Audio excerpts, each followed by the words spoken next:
Welcome to Your Strata Property, the podcast for property owners looking for reliable, accurate, and bite-sized information from an experienced and authoritative source. To access previous episodes and useful strata tips, go to www.yourstrataproperty.com.au. Hello and welcome. I'm Amanda Farmer and this is Your Strata Property. Paul Chevreau is the co-founder of Stratabox.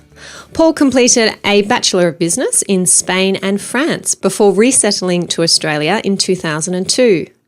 After a corporate career in IT purchasing and procurement with various large organisations, he started a successful family wholesale business in 2008, giving him a good understanding of both small and large business dynamics, including customer focus, processes, and user experience. Stratabox was founded in January 2016 in Sydney. The online platform enables committee members and all other stakeholders in a strata scheme or body corporate to securely manage all of their communications and administrative requirements online, enhancing convenience, continuity, and transparency. Today, I am delighted to welcome Paul Chevreau of Stratabox. Welcome, Paul. Thank you, Amanda. It's a pleasure to be with you on the podcast today. Absolute pleasure to have you with us on the show, Paul. Thank you for taking the time. Now, I reached out to you because more and more I was hearing from people, from residents in strata schemes about Stratabox and that they were looking at it, they were trialing it, they were very excited about it. I've had posts on our Facebook page about Stratabox, members inside the YSP online community telling me about Stratabox. So I thought I would get the man himself on the show to give us some background and fill us in on why you think our building should get involved. Well, thanks, Amanda. It's very rewarding when word of mouth is at work. So that's really my reward, to see people using and having the confidence in the system to then recommending it on to other people. So that's great news. I'm going to start by asking you, Paul, what sparked the idea for Stratabox? So it was a few years ago, and I cannot really take the credit for the initial idea. It was Christoph's, who is also the co-founder and the main web developer of the system. And the way he came up with the idea is really when he put his hand up after a few years living in his small building. He put his hand up to become the secretary of the building, and I'm certain a number of listeners will identify with this story. He was literally handed a shoebox with the documents, including, printouts of emails. And with his specific background in IT, and especially around online publishing, that's when he realized that there was probably a better way to handle all the aspects of the work of the committee. Looked around, didn't really see anything that suited his purpose. So he approached me, and we had been good friends for over 15 years. So he said, I think we could come up with something good here. So we took our time to really familiarize ourselves with Strata and put a wish list really of what would make life easier for a committee member, and slowly developed a feature set that is constantly being refined to make sure it suits the needs of strata committees. And obviously the challenge is, strata is one word, but the reality is it can be very different. It covers from 2-3 lots to 300. So ensuring the system is adaptable to all situations is our challenge. But it is a great challenge, and it's very interesting. So keeps us busy. I'm sure it does. And I am going to ask you to get into in a little bit exactly what it is that Stratabox does and how it works. But first of all, I've picked up from your own description about Stratabox that you're aiming to enhance convenience, continuity, and transparency. Now, can you let me know, Paul, why you and Stratabox think that those are key issues for our strata communities? Well, look, Amanda, I believe that strata has evolved since its inception in the 60s. First, the nature of the buildings has changed. So, what was probably a 6-8 lot walk-in with mostly owner-occupiers at the time has now increased in size, in complexity. The requirements, especially around compliance, have increased. So I think that's really where we need to find a better system to make it work. There's also been a lot of changes. I mean, look at Australia in the 60s and look at it now. There's been a big rise in investors and renters. Increasingly also, there's geographical mobility, which means people invest in other states, or they can even, in some cases, live overseas. And there's a lot more cultural diversity in buildings as well. So I think as a result of all these profound changes, there's been a move in strata towards outsourcing most of the responsibilities to a professional provider, which is a strata manager. And they have always a strong focus on processes and compliance, but maybe professionalizing it has allowed it to lose sight of the main outcome of strata, I think, and the philosophy when it was created, which is people living in buildings in harmony, but also managing a shared asset for the benefit of everyone. And I think all these aspects really converge into one word, which is sustainability. And I'm talking the sustainability of the whole strata model and maintaining the value of a shared asset while remaining affordable.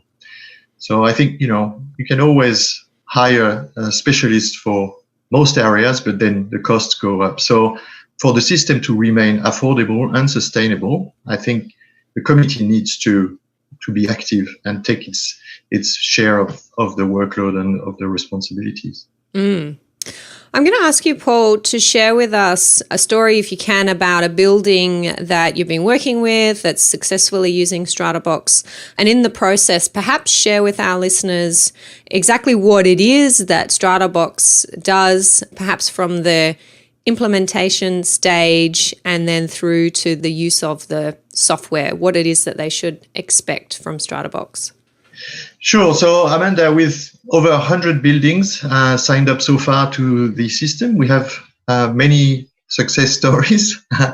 We have committee members living overseas and keeping a closer eye on what is happening in their schemes. We have committee members who are implementing a process where they can have electronic-only meetings, where they can vote, and especially in the context of renovations or upgrades to the building, there is always spend that exceeds the authority of the committee that can be quickly dealt with an electronic EGM. So what Stratabox aims to be is a toolbox for committees to help them communicate with all the various stakeholder groups in a building. And the way to do so is to create a profile and then populate it with the characteristics of the building, of course, all the documentation for the building that's available, for example, the bylaws, the resident handbooks, and various, for example, the historical meetings documents. And then it opens lines of communication within the groups. And the advantage of Stratabox is that it doesn't have to change the way people interact with each other. Because the system is integrated with email, all the people that are in the different groups will receive the information in their email, and they can also participate straight from their email without needing to log into the interface. Because there's generally a lack of engagement in Strata, we wanted to make it really, really easy for people to, one, receive the information, and two, be able to participate.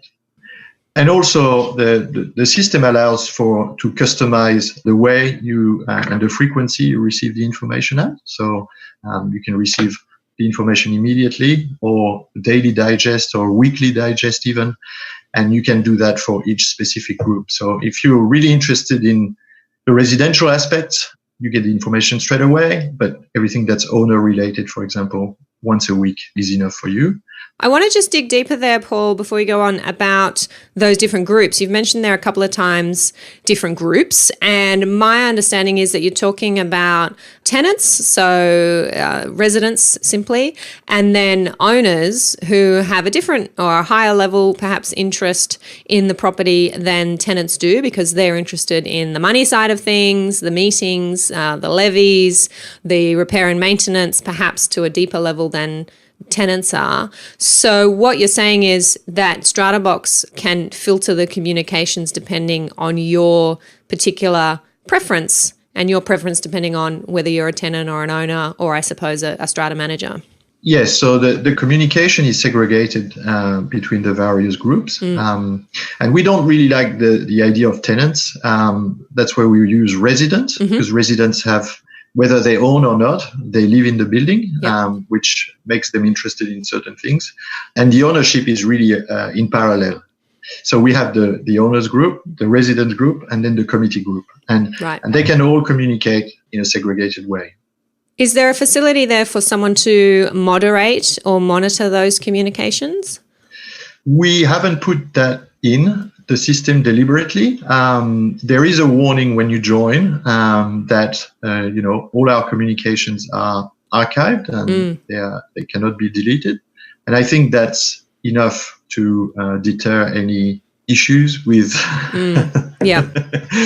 But the problem with moderation is that it then becomes very labor intensive, and there's always the question of who moderates who. Yeah, indeed. So it sounds to me like Stratabox is more than just a file management system, and there's a number of providers out there who do provide for strata managers and for strata schemes file management systems, a place to put all your documents, a place for owners to log in and see all of the documents. You've got this communication arm to it, which I wasn't aware of, which is interesting. Yeah, so after discussing with a number of people in the industry, we realized that the solutions that were out there, especially in terms of, it's usually a portal where you can consult your levy history and the minutes, weren't being used a great deal by people. And I believe that's because they're only one way, so they present you some information, but there's no interaction.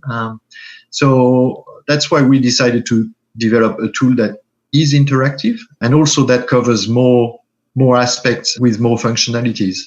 Because the example I always give is MyGov, which I log into probably once or twice a year. Yes. And if you don't use a system reasonably regularly, you completely forget how to use it. So the idea of putting more functionalities in the same place, which you don't have to use all of them, but you use what you need, but you use it more frequently and with more purpose, which enables people to stay current and stay engaged with the tool. And you also have the functionality for electronic meetings and electronic voting. Yeah, so we offer pre-meeting online voting, which can probably end up substituting proxies for meetings. And it was very challenging to implement because it hasn't really been tested. And when the legislation changed, there was a lot of excitement around it, but I've certainly seen a very, very slow adoption of this. And it's mostly around doubt of how it should really work and what it should really achieve. But again, with the rise of the overseas or interstate investor, I think it will definitely become a lot more prevalent in the coming years. Because, I've heard stories of 300 lot buildings with 3 people at the AGM. Yep. So how long can that last for? I'm not sure. Yes, it does get very frustrating. We have several clients that are having success in using the system. Every building has its challenges, I guess, and they all look into something a little bit different, problems to solve.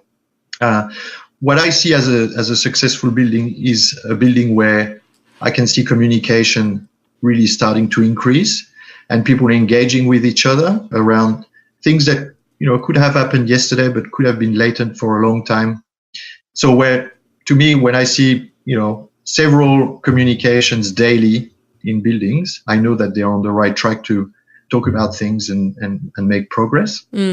But implementing the system is not a magic wand, unfortunately. The improvements and the changes are very gradual, and it takes a while to build trust in the system and to get to a full adoption, I guess. What is it that you think stops buildings from even implementing, from even considering this kind of technology? And how do you get past that with them? How do you convince them that this is good for them? So, Amanda, I think the initial issue is always awareness. They need to know about the product, which we're working very hard to try to improve. But, I believe technology permeates our lives every day more and more. I've been using online banking for 15 years now, and comes a time for everybody to think, maybe we need a tool, we need a system to help us with the management of our strata. So the real difficulty is that the adoption of the system is a collective decision. Mm-hmm. And we all know that, in every building, there's always someone who swims against the flow. And there's also, there can also be issues around the fear of increased transparency. What will it do? Yes. Will people use the system wisely or not? And my recommendation for buildings is always to go slow, progress very gradually, implement certain features first, and then pause a little bit, make sure you familiarize yourself with the system, and then move on to the next lot. And you can roll it out very progressively to the different groups and add all the information as you need it. And again, I think every building is different, and you need to focus on what you need the most first, and then see if there are other things that suit your purpose. But the system is built to be extremely flexible, so you can really adjust the settings to what you need or the dynamics in your specific building. Sounds like a sensible approach. Do you find, Paul, that you are working mostly with strata managers when you are implementing Stratabox, or more so with the committee members? We really try to focus on committee members, because they are the ones who up until now had no tool to work with. Strata managers have had tools for a long time. And that doesn't mean that our system is, I think there's a mutual benefit in improving the communication. If the committee can solve certain issues, that is probably going to stop, 10 or 15 different owners ringing independently the strata manager. Yep. So there are lots of, in the way communication is set up, there are lots of efficiencies to be gained for everyone. And there's mixed response from strata managers. Some of them are enthusiastic about the tool. Some of them are a bit apprehensive. And the system can be implemented in parallel to the relationship with the strata manager. And the strata manager doesn't really need to change his ways of working, apart from probably just changing a couple of email addresses he uses to contact the building. So it's an evolution. It's not a transformation. I like that. Put that one on the website. If someone's listening to this podcast and wants to find out more, wants to get started with embracing this kind of technology, what do you suggest they do, Paul? So look, I think the first thing is always to start a conversation between the different committee members, and probably put it on the agenda of the committee meeting or for the AGM. And I find where implementation is quick and things go well, there's usually a champion, someone who puts their hands up and says, I think we need this and let's make it happen. And also, I believe for committees, it's always a good thing to start with a mini audit of who has what information about the scheme. Is it backed up? Is it secure? Who knows about it? And if you have to, go back to the previous secretary or the previous chairman for him to dig in his old emails about certain things, it's not really convenient. Mm-hmm. So, there is definitely a cost of not having data available and safeguarded. And the example again about, multiple requests for the same thing, there's usually costs incurred. So if that resource can be made available on Stratabox for everybody, that's a positive, I think. For sure. Now I'm going to ask you the book question, Paul. Most guests on the podcast get the book question. What books have had the greatest impact on you and why? Look, I'm currently reading Sapiens, which is which is a bit of a bestseller, I think, A Brief History of Mankind by Harari. I find it quite fascinating how he's been able to condense the whole mankind into one book. But also, it's interesting to see how the evolution of technology has led to the evolution of mankind. And I think one of the fairly recent transformations of mankind is the increase in urban density. And it really transforms the way we live. Just to take the example of the car, the car was invented over 100 years ago. And when the car was invented, road rules didn't exist. And we slowly managed to catch up to the car with the road rules. And I think it's quite similar with strata. We can build over 100-story buildings, but I think it's time to catch up and really invent a way to manage them more efficiently and more effectively. And that will probably have to be through technology. Love it. Before we wrap up, Paul, how do our listeners find out more about you and about Stratabox? And let me know if there's anything you want to add. So look, Amanda, the best way to find out more is probably just to hop on our website, stratabox.com.au. The system is self-service, so you can create a profile for your scheme and access all the features and see if it's suited for your purpose. You can also, of course, email us at contact@stratabox.com.au. I always get in touch with the new schemes to get a sense of their priorities and sometimes to help them define a strategy, first for the initial implementation and, of course, then to help them achieve their desired outcomes. Excellent. Well, thank you so much, Paul. I'm very excited to hear about that good work that you're doing, particularly on the side of improving communication amongst the different people in a building, because it's something that I talk about a lot on the podcast, how important good communication is and engagement and getting people like residents who may not necessarily be owners to understand more about what's going on in the building and how they can pitch in, get involved. It just improves culture, I find, astronomically. It makes a really big difference. So I'm excited that there's technology out there that is helping our communities to do that. So thanks for taking the time to chat with us today. Not a problem, Amanda. It was a pleasure to be with you. And I hope we can work together to make Strata easier and more engaging in the future. Sounds good to me. Sounds like a plan. Thanks, Paul. No worries. Thank you for listening to Your Strata Property, the podcast which consistently delivers to property owners reliable and accurate information about their strata property.